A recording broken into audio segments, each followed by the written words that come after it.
All right, let's get to LeBron. He's got to keep going back to Cleveland. Come on, LeBron. Don't let us down. We need you back. Yeah, and he gave well, let me just set it up like this. Set it up, Mike. LeBron is scheduled to make multiple public appearances this week at Fanatics Fest, New York City. His Mind the Game podcast has 2 live recordings scheduled. 1:15 p.m. on Thursday, the time on Friday, still TBD. The Shop, which is his barbershop show, has a live recording Friday at noon. And So at these are 3 both his shows? He is one of the hosts of the Mind the Game podcast. Okay. The Shop, he's no longer a regular host, but he's going to appear on. But it's like his show. Producer. Him and Maverick Carter started it. Remember, it was his barbershop thing. Right. Yes. He's just not part of it every time anymore. Gotcha. And then he's joining the Boardroom's Game Plan Summit that's at 3 p.m. on Thursday. Those are the scheduled, set, locked in stone public speaking events for LeBron. We know he loves an audience, Jason. Yeah. Wait, but Mike, because this might affect our decision, who is he on these shows with? Do you know? Mind the Game is Steve Nash as his co-host. Okay. I don't know who else is on the Shop besides him and Maverick Carter. It varies. I think it rotates. Okay. It rotates, and then I have no idea about the board game. The Boardroom Game Plan Summit. It's that's Kevin Durant. Dana and White Rich is on Kleiman. it. I saw the panel. I think Adam Silver's Adam on it. Silver's but I don't know on everybody. it. Adam Silver's on it. Yeah, I saw this morning the list. It's a bunch of different. That's disappointing. But for this, Jason, we know he loves an audience. We know he loves a platform. Does this all line up for LeBron making a decision on his own podcast or on one of these public speaking events later this week at Fanatics Fest, New York City? I mean, he did it before on live TV. Didn't go well for Cleveland. No, it did not.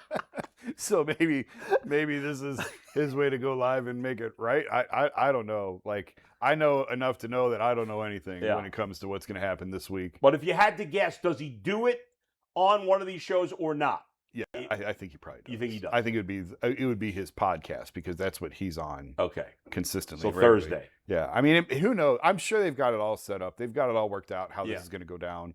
You know, when they had it set up with Lee, it was a couple days in advance with Lee Jenkins and this SI letter and the I'm coming home. So he knows where he's going by now. He knows. I think he's known for a while, but that's just my personal opinion. And it makes sense to promote, like, he always controls the messaging.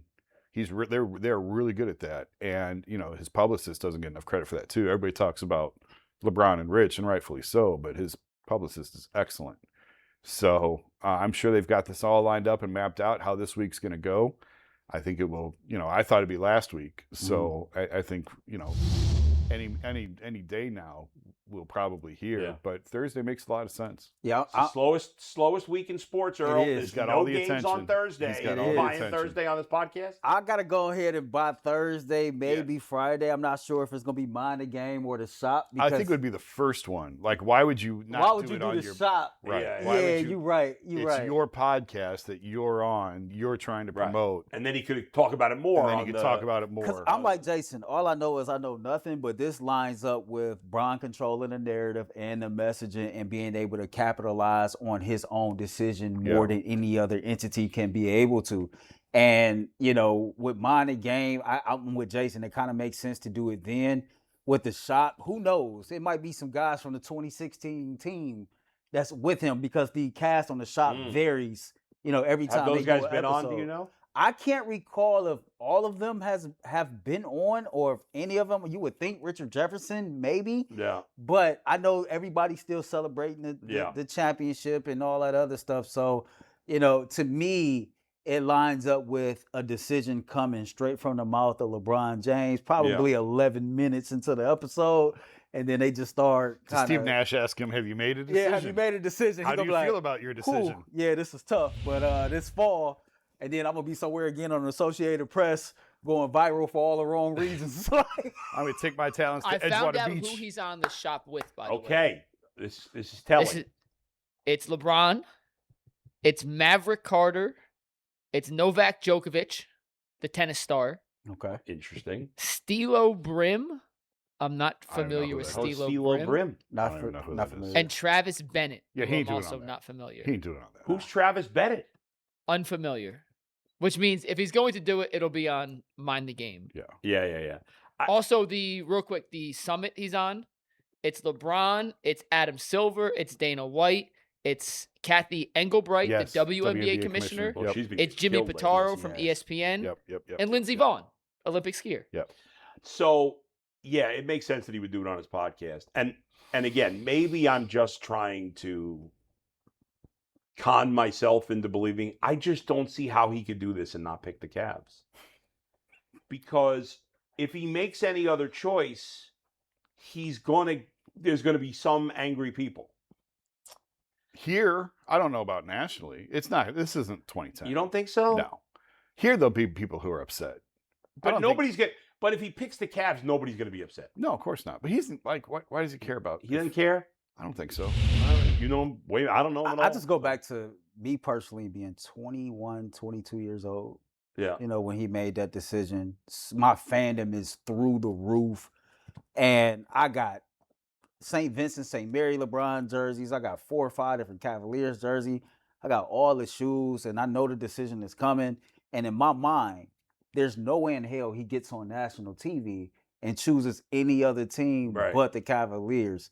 Fast forward where we are now, I don't know if it's me just being, Naive or having this type of trauma associated, but I have this mentality to where all things is on the table. Oh, okay. I think it's very likely that he could be taking his time to kind of help the Cavs facilitate another move behind the scenes, or helping another team facilitate a move behind the scenes, or seeing what other moves the Cavs might make without him in the folds, and then make a decision from there. But I ain't going to put all my eggs in one basket and say because he's waiting this long that this favors Cleveland, because I've been here before. Yeah, that's and fair. it didn't end well. But I do think our eggs are all in the basket because there's nothing else to do if you don't sign him.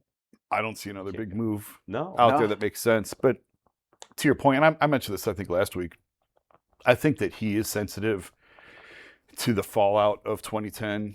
And, I think that there's some regret on his side for how that went down. And I do think, and this is just my opinion. It's just me. I think if it wasn't Cleveland, I think they would have gotten that out by now. And in subtle ways, there's ways, because this is why I said their publicist is really good. There are ways that you can have these conversations with people, with reporters, to let them know without telling them what's going to happen. Right. And they're really good at that. And I think you could ask Dave and Joe, and I would certainly attest to this as well. Like in 2018, we all knew he was gone. We knew he was gone. And I think there's a lot of people who were shocked by it. Like now I see, we knew it was going to happen in 2018. I'm like, no, you didn't. Because everyone got mad every time we said, I think this is over. And so they're really good at being able to massage the messaging. Yeah. And we've heard nothing on it not being Cleveland. I remember 2018 just being with my friends the day we traded Kyrie, and I looked at somebody and said, ain't no way in the world LeBron retiring here. I don't care what he said when he came back. They knew. They knew in 2016 he was leaving in 18. I had somebody with the Cavs. Now, 16, they won the championship in June.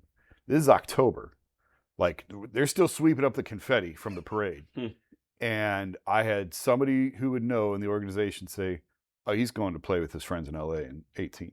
And I was like, I'm sorry, what? Yeah. Like, totally. And like, you can't come out and write that right then because you look like a moron. Right. But it's 1,000% true. It was totally accurate.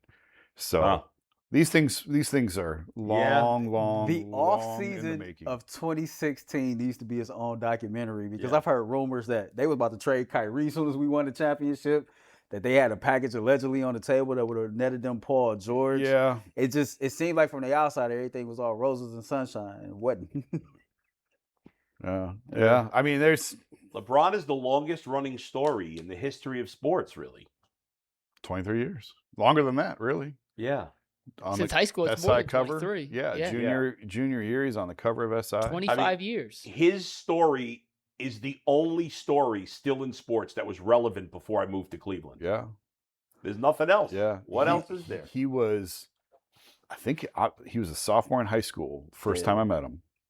And he played, I was working for the Lorraine Morning Journals covering high school sports, and Avon Lake was playing down at the Jar. So I went down there. And had to be funny, some of these kids that were guarding him. Oh, it was hilarious. Yeah. And he offered me half of his submarine sandwich. No. Yeah. The first time you met him? Yeah, he was alone in the locker room. He was all by himself. Yeah. And I walked in and I introduced myself and he was eating a sub. He goes, "Hey, you want some?" I was like, "No, I'm good." And you just met him? 10 seconds earlier. That's bizarre. That's first time. Just think about first time I ever met him. how long he's been in the league. This man played against the Charlotte Bobcats. He played against the Seattle Sonics. Like, this dude has been in the league so long. Like, when they used to wear the shorts to their knees. Yeah. And the NBA has changed like 3 or 4 times over. Yeah. And At least. he's still here. And I think about And he's still relevant. Not like just still here. relevant. I Yeah, think yeah, about yeah. all the guys throughout time that was draft prospects, and every entity said, well, this is going to be the next LeBron, or this guy's going to be the next LeBron. And ain't nobody measured up since. We heard that about Ben Simmons. We heard that about Zion. Yep. I mean, a couple other guys that's probably slipping my mind. This dude is truly one of one. Yeah, it's crazy. You want to hear a crazy stat? Well, real quick, Mike, before you do that, did LeBron remember that years later? Lord, no. No clue. No. Okay. Go ahead, Mike. LeBron James played against Kevin Willis, who was born in 1962. And he's also played against Cooper Flagg, who was born in 2006. That's Over 40 years, almost 45 years. That's wild. And he'll play against somebody this year that was probably born in 2007. Yeah, it's going to be crazy. I got one more stat for you. We're going to take a break because Mike Farron just popped in. We're going to get him after the break. Most points for a rookie through 3 Summer League games ever. Yeah. Malik Thomas with 85, the most ever. 2 more than Damian Lillard, who was number 2 with 83. Wow. All right. Damian Lillard was He was okay. Yeah, he did yeah, okay for player. himself. He been all right. All right, Mike Farron, MLB Radio, joins us next. We'll talk about the Guardians draft and just about the Guardians in general next on the Ultimate Cleveland Sports Show.